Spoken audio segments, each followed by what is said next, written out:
Tapos na yung kalan mo. May yung ginawa niya, oh. Yan, oh. Kita mo ba? Yan yung gawa niya.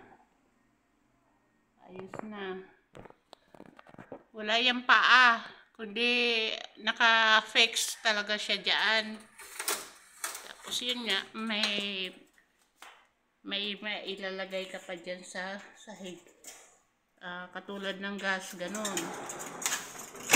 Tapos ito na, oh. Ito ay kailangan lang ng grout na itim. Dito. Kunti lang naman.